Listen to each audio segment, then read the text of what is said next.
வணக்கம். தலைப்புச் செய்திகள்.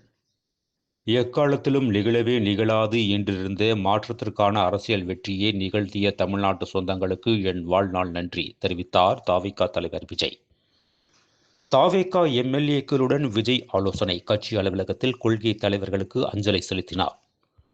முதல்வர் பதவியை ராஜினாமா செய்தார் மு.க.ஸ்டாலின். ஆளுநர் ராஜேந்திர அர்லேக்கருக்கு மின்னஞ்சல் மூலமாக கடிதம் அனுப்பினார். பாஜகவுக்கு பணிந்து விடாமல் சமாதான தமிழக சூழலை விஜய் பேணிக்காக்க வேண்டும். மனிதநேய மக்கள் கட்சியின் தலைவர் ஜவஹர்லா அறிக்கை.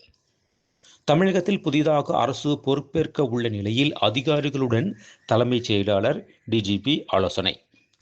நம்மை விட 17.43 லட்சம் வாக்குகளை மட்டுமே தவிக கூடுதலாக பெற்றுள்ளது என திமுக தலைவர் மு.க.ஸ்டாலின் வெளியிட்ட எக்ஸ் பதிவில் தகவல். திருப்பத்தூர் தொகுதியில் ஒரு வாக்கு வித்தியாசத்தில் வெற்றி பெற்றார் தவிக வேட்பாளர் சீனிவாச சேதுபதி. தேர்தலில் தமிழக மக்கள் புதிய பரிசோதனை முயற்சியை மேற்கொண்டுள்ளனர். பிரதமர் நரேந்திர மோடி கருத்து.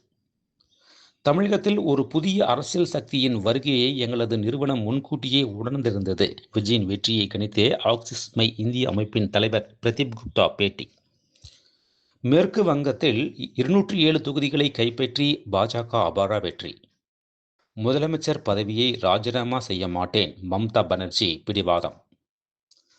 ராஜஸ்தான் மாநிலத்தில் நிகழ்ந்த சாலை விபத்தில் பிரபல திரைப்பட தயாரிப்பாளர் ஆர்.பி. சௌத்ரி மரணமடைந்தார். மேலும் விரிவான செய்திகளுக்கு அரசியல் ராஜ்யம் மின் இதழை படியுங்கள். நன்றி, வணக்கம்.